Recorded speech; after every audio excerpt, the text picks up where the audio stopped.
सध्या धरणातला ज्या मातीचा विषय आहे मी आव्हान करतो तरुण मायबाप जनतेला हे नंतर आता थोडा प्रेस येणारच आहे की ज्या लोकांना शक्य होईल त्यांना ज्यांना कोणाला परवाना पाहिजे असेल त्यांनी जलसंपदा विभाग त्या सर्व शेतकऱ्यांनी किंवा काम करणाऱ्या एजन्सीचे किंवा कुंभार समाजाच्या लोकांनी आम्हाला मदत करावी. तर आता हा एकच महिना आपल्या हातामध्ये आहे. धरणातली माती आपली काढलीच पाहिजे जेणेकरून आपल्याला जलसाठा पाहिजे. नवीन धरणं बांधणं मुश्किल आहे. एक धरण बांधायला जवळजवळ 3,000 कोटी रुपये लागतात. त्यापेक्षा जो साचलेला जो धरणातला गाळ आहे तो जर आपण त्याच्यातून बाहेर काढला. आता काही लोकांना काय उद्योग झालेले आहेत की आपली मीडिया घेऊन येते आणि हे काय झालं तुम्ही काय आमची प्रशासनाच्या वर येतात म्हणजे आमदार प्रशासन ही मॉनिटरी आहे जनतेने लोकशाही दिलेली. याच्या बाबतीमध्ये तुम्ही इंटरप्रिटेशन करता कामा नये. हल्ली त्या दांडक्यावर खूप सोयीस्कर झालेला आहे. कदाचित उद्याच्या 24 तासामध्ये महाराष्ट्रातली पहिली ही जी फालतू मीडिया कोण बंद करेल तर तालुक्याचा आमदार शरद सोडले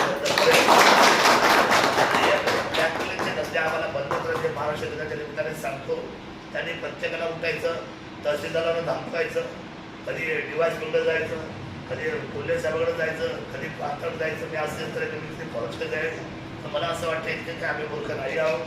जे करायचं आहे तर जसं तुम्हाला वाटतं हे उत्कलन झालं आहे तर इथे समजा ग्रामसभेने ठराव इकडचा दिला आहे पण माती धरणात ते चालले आणि मग तुम्ही जे कोण फिरताय ते तरी पुढे अधिकृत आहे.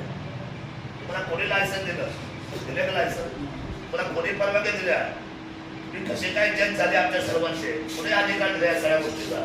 आणि मला आजचा दिवस गेल्यानंतर मला खात्री आहे मी एखादा निर्णय केला तर तो निर्णय जनहिताचा असतो. कारण या सगळ्या गोष्टीचा आता आम्हाला मी पाहतोय या सगळ्या गोष्टीचा बाजूला तालुका भरभक्कम बांधायचा राहिला बाजूलाच जुन्नर तालुका वेळोवेळी वाईट करायचा प्रयत्न चालला. वेळोवेळी काहीतरी अभिमानी म्हणा हा तालुका आमचा एवढा पर्यटन आहे. दर आठवड्याला आमची तेवढी माणसं येतात, दर आठवड्याला आमची तेवढी माणसं येतात. बिबट सफारीचं एकदा सतत मी ट्रिप तयार केली की उद्या जर बिबट सफारीचा धंदा आमच्यामध्ये काय बदल होईल एक स्वप्न महाराष्ट्राला किंवा राज्याला दाखवा, देशाला दाखवा. कुठलीही थीम नाही, कुठलाही विचार नाही. मला बिलकुल या सगळ्या गोष्टीमध्ये खूप साऱ्या तक्रारीची नोंद माझ्याकडे आली आहे. त्यामुळे प्रशासन आणि आमदार ही जी प्रक्रिया आहे या प्रक्रियेमध्ये आणि कुणाला विचारायचं असेल तर आधी डायलॉग केला पाहिजे. कोणी उठतोय मी आंदोलन करतो आणि पण त्या ज्या विभागाचं आंदोलन करायचंय त्या अधिकाऱ्याशी भेटले का, त्या आमदाराशी भेटले का? आंदोलना शब्द इतका लोकशाहीला बाबासाहेबांनी सोपा करून दिल्यानंतर तो प्लस का मायनस जर प्लस करायचा असेल तर त्या विभागाशी चर्चा आपली होणं फार गरजेचं आहे. समजा की पाणी किती आहे धरणामध्ये तर त्या धरणामध्ये पाणी किती विचारायला जायला पाहिजे. जलसंपदाच्या आधी आमच्या अधिकाऱ्याला आणि दुसऱ्या आमदारांना ते विचारायचं नाही. खूप पाणी गेलं यावर्षी आपल्याला पाण्याचा तुटवडा होणार आहे. काय मराठीच आपल्या घरचं राज्य आहे. काही मनामध्ये लोकांमध्ये भीती निर्माण करून देणार आणि कसं वातावरण खरं करून टाकणार. खूप मातीचं उत्खनन चाललंय. बरं उत्खनन चाललंय पण धरणाचा काळ करून काढणार. बरं त्याची माहिती घ्यायची कुणाला जाणार? एखाद्या महसूलचा विषय असेल कुणाला जाणार? एखाद्या समजा केस समजा गुन्ह्याचा विषय असेल डिवाइसला नाही भेटणार, पेन नाही भेटणार. फॉरेनचा विषय असेल पेपरची माहिती घ्यायची असेल आमच्या अधिकाऱ्यांना नाही भेटणार. म्हणजे हे जे आजकाल जे चाललंय ना त्या चाललेल्या गोष्टी ह्या तालुक्यातले बरं कुठं काय नाही बाकीच्या सगळ्या तालुक्यामध्ये पिरॅमिड आहे, हे चौकट आहे. इथं या लोकांनी घाणेरडापणा करून ठेवलेला आहे. तर उद्याच्या मी ज्यावेळेला आता निर्धारित करेल आणि अल्टिमेट दिल्यानंतर 24 तासाच्या आतमध्ये मी ज्या मीडिया घेईल शेवटची त्याच्यात जो कोणी मीडिया म्हणून वापर करेल त्याला मात्र मी आणि माझी टीम बिलकुल सुद्धा काम करून देणार नाही. आणि वागला नाही तर कायदा सोडून हात सोडून सुद्धा आम्ही काम करू. एवढंच महाराष्ट्र दिनाच्या निमित्ताने सांगतो.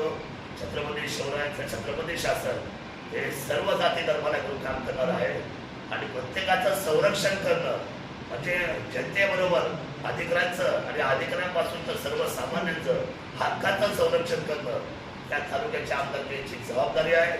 मी आदरणीय या सर्व महापुरुषांना पुन्हा एकदा अभिवादन करतो आणि त्यांनी दिलेली मार्ग त्यांनी दिलेली दिशा या दिशेचा सन्मान करून त्या मार्गावरून आम्ही या लोकशाहीचं कल्याण करू आणि या महाराष्ट्राचा बलदंड महाराष्ट्र बलस्थानी महाराष्ट्र हे राज्य देशाच्या पटलावर सगळ्यात वर ठेवण्याचा निर्णय कामगारांच्या माध्यमातून, शेतकऱ्यांच्या माध्यमातून, कष्टकऱ्यांच्या माध्यमातून, आपल्या सर्वांच्या माध्यमातून हे मात्र महाराष्ट्र हे सर्व उंचीवर, सर्व स्तरावर वरती राहील एवढाच विश्वास तालुक्याचा शिवभूमीचा आमदार या नात्याने करतो. आपल्या सर्वांना महाराष्ट्र दिनाच्या मनापासूनच्या शुभेच्छा देतो. जय हिंद, जय महाराष्ट्र, जय शिवराय, जय आदिवासी, जय भीम.